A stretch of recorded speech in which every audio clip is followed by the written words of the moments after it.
everyone. Thank you guys for coming. We'll start with some questions in English and then we'll come to Spanish afterwards.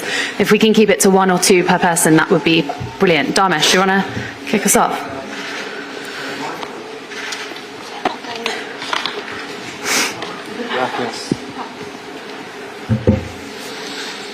David, good to see you. Can you just give us an insight into the mood of the dressing room? Are there nerves, or is it belief, confidence? The mood is great. Definitely it's not nerves, it's confidence, is be able to replicate what we did in the first game and come here for the win. You followed Real Madrid when you were younger. What would it mean to you to be part of a team that could knock them out of this competition? Well, I wouldn't say I followed Real Madrid. I just followed Casillas, as I said always, that he was my idol. But we know how big of a club it is, and it'll be great to knock them out. Alex? Hi David. Lots is made about Real Madrid and their ability to turn games around and the atmosphere they can create in a stadium. What can you do as a player when momentum is building? How can you stop it on the pitch? Well, we have the momentum. I think the way we played, the way we faced in the first leg is incredible from everyone, and we're here just to create our own history, to win the game, to come in and win the game, and that's the most important thing. Tom, did you have a question? Hi David, obviously you've been at the club now for a couple of seasons. When you joined, did you imagine that you'd be in this scenario perhaps as quickly as it's come to play against a team like Real Madrid in this stage of the competition? Well, when I started playing for Arsenal, we were in the Champions League, so I was convinced that we were going to play against the best teams in Europe in this competition. But you want to play against the best if you want to win trophies. So we were convinced that we were going to do well last season and hopefully even better this season. Soraya? Hi David. It's commonly known that the goalkeeper position, it can be the loneliest on the pitch. We talk a lot about in the big matches training well, preparing your body well, but how do you actually train your mind ahead of big fixtures like this? Well, you try to be focused on what you can control. You can control your actions, you can control what you do, and you cannot control the outside and the noise and all that. So you have to be very, very focused on what you can do, and of course believe in yourself. That's the most important thing. Yeah, next one here. David, keeping the crowd quiet here, it's been mentioned before, it's been mentioned earlier with the Real Madrid press conference. It's going to be difficult, we all know that, even though you have the momentum. How have you spoken about that, and how do you propose to try to keep them quiet in the stadium? Well, like I said, that's something that we cannot control. That is out of our control. The fans, the stadium, the atmosphere, maybe the shows that they have in the stadium and all that. So that is out of control.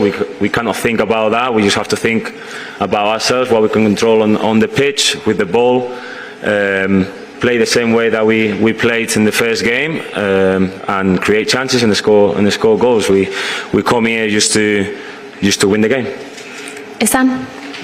Hi. In the first half, especially early on, you made a couple of saves against, I think, Mbappe and Vinny Jr. as well through the game. What was it like for you as a keeper going up against them kind of players, and how alert do you guys need to be to make sure that with their pace they don't get any such opportunities in this leg?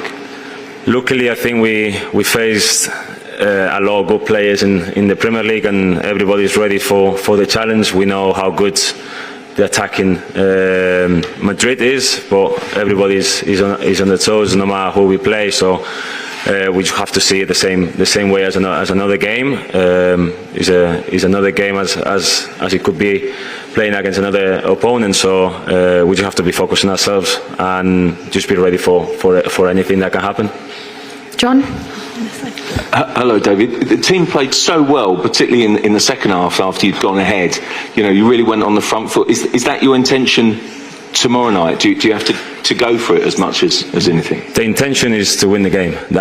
No matter what. We know how we played in the first game, and we have to do the same. We have to do the same approach it the same way.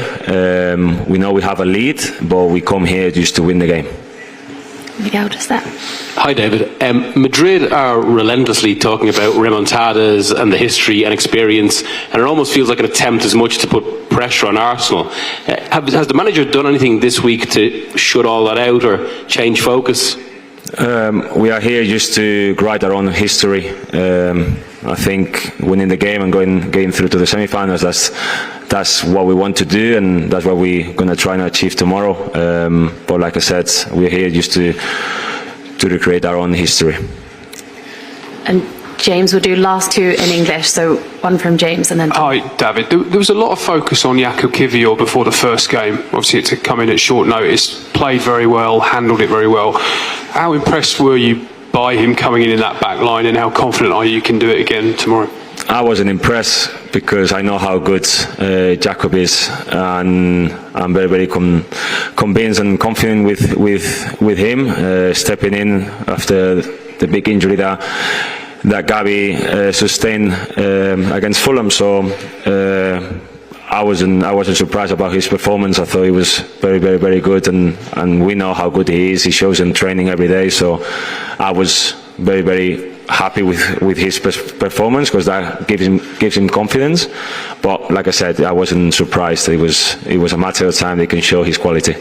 And last one in English with Tom, yeah. Hi, David here. A lot of talk about beating Real Madrid and comebacks, but I guess you must think there's a real opportunity here to get to the semi-final and also potentially win this competition now. Yeah, of course. I think that's why we play in the Champions League. I think you want to win the trophy. If not, you don't play. But we have to be focused on tomorrow to win the game tomorrow, and we will see what happens. And then from there, we just go day by day. One down here. Hola, David. ¿Qué tal? Buenas tardes. Hi David, my name is Anton Meana from Cadena Set. You've said in English that the intention that Arsenal has is to win the game. Everything about comebacks, etc., maybe it's a journalist story rather than, or instead, than a real risk for tomorrow. Well, everything can happen in football, but I think that we have to try to win the game. We don't have to defend. We'll try to do our best since the very beginning. We'll try to win the game. So if you take into account what has happened the last times, you're a great goalkeeper. Donnarumma, Ederson, Neuer have gone through this in the story in 5 or 10 minutes. The game changed. Are you taking this into account or not? No, I'm staying focused. I'm staying focused on what I have to do tomorrow and how I can help the team, both defending and attacking. And when the game arrives, we'll see. Hi, David. Lola Hernandez for Sky Sports Mexico. Have you prepared the penalty kicks, or are you not considering that? That will be on the pitch. I won't answer that question. ¿Qué tal, David? Hi David, Juan Bobadilla for Notia Sports. You're Spanish, and I don't know if you've had the chance to read the press from these days, and well, everybody's speaking about the comeback before the game happens. What do you think about this? What do you think about how the media are speaking about the game before it happens? Well, I usually don't read the press, truth to be said, but in the end, they are trying to make the best for themselves, for the game, for the club, for the game they want to play, and that's totally valid. They need to trust in themselves, and this is what we do with ourselves. We trust in ourselves. We'll try to play our game since right now, and that's it, period. Hola, David. Hello, David. Andres Rubio for Spanish television. Carlo Ancelotti said before that Real Madrid tomorrow has to work with a head, with mind, with heart and balls, as Carlos Alcaraz says. So what does Arsenal have to do? What does Arsenal have to do tomorrow in the stadium? We have to be sure that we can win the game. This is what we have to do, and this is what I'm thinking we're going to do. Last question here. Juanjo Rueda from Caliente TV Mexico. So in the middle of this conversation about comebacks, etc., I would like to ask you, so the changing room through your head coach, have you watched that game when Arsenal was able to win 0-1 with Thierry Henry? Have you talked about this to see that the team has done this before? Well, we know about that story. I don't think that it has been a changing room topic, but anyway, we know that Arsenal won here. But we are really much focused on what we have to do tomorrow. And the past is past. Let's leave the bygones be bygones and let's face the present. So that's it. Thank you.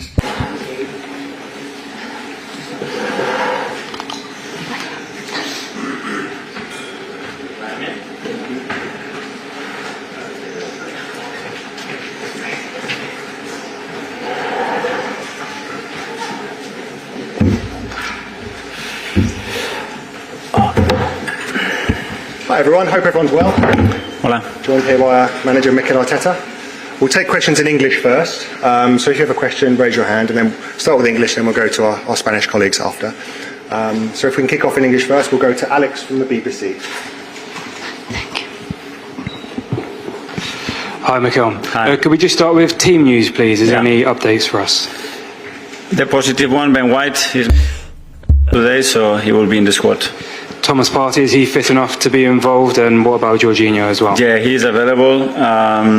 He had a little niggle during the game, that's why he had to come off. But he felt good after the last few days, so he's fine. And Georgie, unfortunately, is not here. After the incident of the weekend, he hasn't recovered. So, yeah, our thoughts are with him.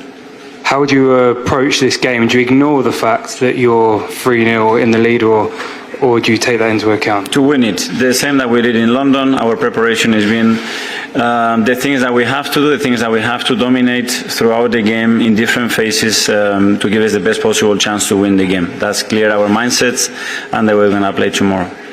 And finally, there's been lots of talk about comebacks and the noise in the stadium tomorrow night. How do you make sure that your players don't get wrapped up in the emotion? I understand that is part of their history, and they have the right to be talking about these kind of scenarios. Ours is very different, and our mindset, preparation, our thoughts, and how we're going to have the best chance to be better than them in the aspects that are crucial in the game, because we're going to try to take the game to places very different to our intentions, and if we do that, we're going to have a good chance to win the game. Damesh from Sky Sports. Hi there, Mikel. Hi. We spoke to Jude Bellingham earlier. He says that the word that is buzzing around the Madrid camp is comeback or remontada. What's the key attribute that your team has to show in this game, do you feel? The same mindset. The mindset to win, to be brave, to be dominant, to be determined, and to have the conviction that we can be better than them and win the game. Last one from me. Creating your own history has been a real theme from you and your players. Has that been the constant message that you've been sending them through this week? But for sure. When you have to create a story, when you have to build a story, first of all, you have to be excited about it. They have to be really prepared about it, and then you have to be really convinced about what you want to achieve. And then it's about insisting and go step by step. And a lot of clubs have built a history by doing it many times, trying many times, sometimes failing, sometimes being successful. And last year we had an experience, and with that one we want to be better this season and apply that to be in the semi-finals, which it will be only our third time in the history of our football club. John from the Mirror in the UK. Hello, Mikel. When we saw Carlo Ancelotti earlier, he talked about his players needing heart and balls for tomorrow night. I just wonder, from what you've seen this season, can your players match and better that in both departments tomorrow night? Yes, there are three main aspects in the game. It's the physical aspect, the technical and tactical aspect, and the emotional aspect. And that emotional aspect is very significant because I have a lot of reassurance for what the team has done all season, in positive context and in very difficult context, which I think it's probably the pathway and why those things happened. So to prepare us to scenarios like this and to be convinced that we can handle any situation and we're going to enjoy actually playing any kind of game that we have to be thrown tomorrow. Mikel, Independent. Hi, Mikel. Have you done anything different to prepare this week, even psychologically? Because obviously it's quite a strange situation. You're 3-0 up, yet the Madrid kind of noise is trying to make you believe that you should doubt in some way. Yeah, hopefully every game we do it differently. If not, it will be very boring for 70 games, prepare the same plan and the same scenario for the players. So it's a different context, as I said, to the first leg. That's in the past. We take learnings from it, some very good, some others that we have to do still better than we did in London. and then have the capacity to have the intention to take the game where we want and have very able to adapt quickly to any other kind of a scenario to take the game where we want again. Ian, BBC Radio 5 Live. Hello, Mikel. Hi. Two questions in one, if I may. Yeah. How do you block out that external noise? Because the narrative here in Spain is impossible. Outside, no, we can do it on the pitch. Now, I understand that is a narrative that is going to give the fuel to them. But also, my other point was, it's over 100 games since you lost by a 3-goal margin. Mm-hmm. Can you talk about that resilience that you've found in the last couple of years? And what was your message be to the team in the dressing room before you leave for the field? That we have to do it again. I think it's over 472 days or something like this, but it doesn't matter. We have to prove it now in this context, and that's the beauty of it, that's the challenge, and that's the great thing about sports, and that we've shown that we are capable of doing it. That has to give us reassurance and confidence that we can do it, and now let's talk on the pitch and do it on the pitch. It's the only thing that matters. Okay, over here to Tom from Football London. Hi, Mikel. Hi. There's been a lot of talk here in Spain, particularly about the word fear and suggesting that Arsenal are fearful of the Real Madrid comeback. Have you seen anything in your players that suggests you've seen any fear in your team this week? No, I wouldn't use that word. I mean, I think respect, admiration for what they've done in the competition as a club over the years, the history that they have, the values that they defend. Unbelievable, amazing, an inspiration for any coach, any manager, any team. But after that is the competition, is what we are going to face tomorrow, an opposition that we know very well, and that we are determined to go out there and try to win the game. And obviously all the talk and all the videos that people watched over and over again was around Declan Rice's free kicks. Has he been practicing more this week? Yes, he has, and if he can create any more of those moments, that will be amazing. It was a great moment. I think the third goal as well was beautiful to watch, a very collective goal, and when you come to that stage, you're going to have big team moments, big individual moments, and that's time to do it on the pitch. Phil PA. Hi, Mikel. You said obviously if Arsenal get through, it's only the third semi-final. If you get it over the line, do you think that's the greatest achievement of your career? And do you sense any nerves at all within this squad ahead of tomorrow's game? I think it's excitement. I think when we talk about creating that, look how small the history is. We never won the competition, and we are trying to do something now consistently where we can start to dominate the European competition. And we have to earn the right tomorrow to do that. In these big stages, it doesn't get any better than this, and I think it's a great opportunity for the team to do it. Okay, we'll get to as many people as possible, but the last two in English now. Firstly, Jordan from The Sun behind you there. Thank you. Hi, Mikel. You say about it's impossible to block out the noise and the narrative before the game starts. Is there any danger that when the players walk onto the pitch, it's going to be in their minds that they can do this, they have done this before? What if we're the next team to suffer? We have tried to repeat the opposite message. So in the brain of the players, what they have here in the last 72 hours is something completely different. And we are very close to them. And hopefully that's more powerful than anything else. But again, you have to be out there, you have to experience it, you have to feel it, and you have to go through it. And that's what we have to do tomorrow. Okay, finally one in English for Isan from the Daily Mail. Hi, Mikel. With obviously Declan Rice's two free kick goals just the other week, has that kind of whetted the appetite for more from him from an attacking sense? And in terms of midfielders in England, how high would you rank him up there after his performances this season and last season too? Yeah, again, I think he's creating the story with us, and that moment is going to be in our history for a while, especially the way he did it, the manner he did it, and doing it twice, which is very, very rare.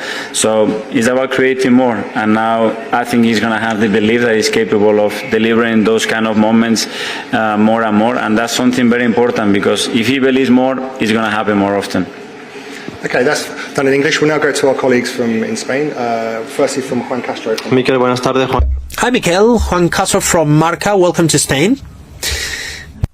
So it has been said a lot about the atmosphere in Bernabeu, but as you've said, more than 72 games, 79 games without being scored more than 3 goals, and maybe all this information tells you something for tomorrow's game, right? This is what makes me be sure that the team is ready. And we've proven that in different contexts. Again, there are different rivals and opponents, but in the end we have to prove that tomorrow. And this is the beautiful thing of this sport. What you did yesterday doesn't matter. The team is convinced, the team is confident, and tomorrow we'll do our best so that the Real Madrid arguments are minimized, and our arguments are the most frequent and strong ones in the game. Hello, Mikel and Tom Meana from Cadena Ser. We are asking about comebacks. I know even some colleagues from England have talked about this narrative, all these stories. I don't know that. Well, if a coach, you can speak about what has happened during this seasons here. Great clubs, Bayern, City, PSG, leaving this narrative aside, maybe from a football point of view, could you think about this? Could you think about the fact that Real Madrid plays very long games? It doesn't matter if you're winning a game. Do you work in that as a coach during a playoff? Of course we do. In the end, that's part of the analysis. You need to understand why things have happened, and there are things that are in your hand, there are things that are not, and of course the quality you have to create that chaos and that moment. For example, the level of uncertainty is sometimes very high. So how can we prevent that? We need to try to train it and not to happen. Hi, Mikel. Lola Hernandez from Fox Sports Mexico. So with 3-0, have we prepared penalty kicks or you rule it out? We prepare penalty kicks every week. If you have to prepare them just for another playoff as during another stage, I think that we wouldn't be doing a good job.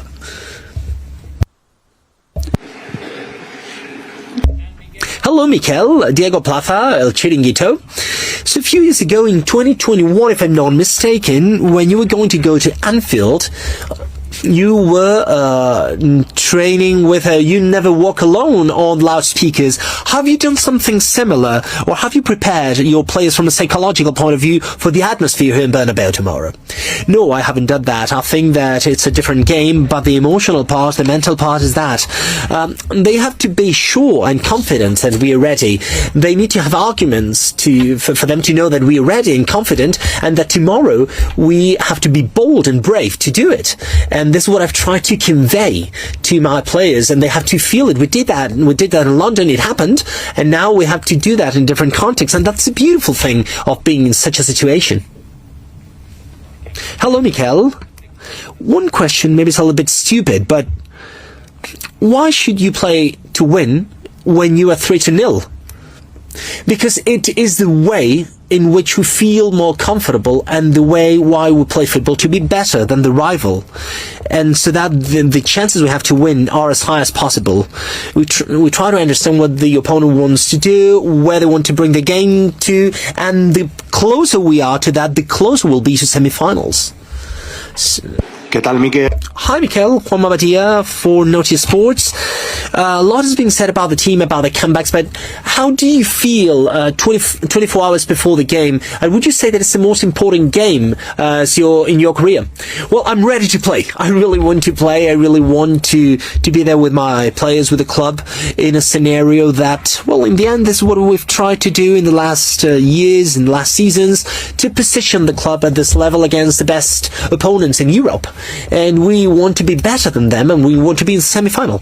First, the gentleman in the white at the back there, with the hand up at the back there, and then we'll come to the final question with this gentleman down here.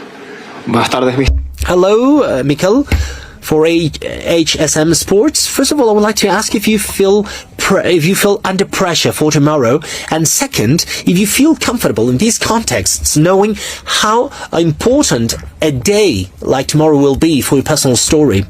Well, the most beautiful days in the week are the days that when we play, when you feel that adrenaline, that will to compete, and this is why I love this profession. I love this job. And if I had to pick one of the scenarios that I like the most, it would be this one. So I'm really looking forward to doing it. Hello, Marcel Dobal from Dosis Futbolera. In one of your answers in English, you've talked about the three factors in English: the physical, technical, and tactical, and emotional. You know that if the game moves to emotional side, well, maybe you could lose in this stadium. What does Arsenal have to do for football to be the most important thing here and not the emotions? Well, it depends. If we have a positive mood and if they feel frustrated, maybe the game would be much closer than what we want to do. But this would depend on every action of every moment, on how the game evolves. But in the end, the context of the results, especially at the beginning of the game, can't change that much because, as you've said, the game will be in opposite direction. Thank you very much. Cheers.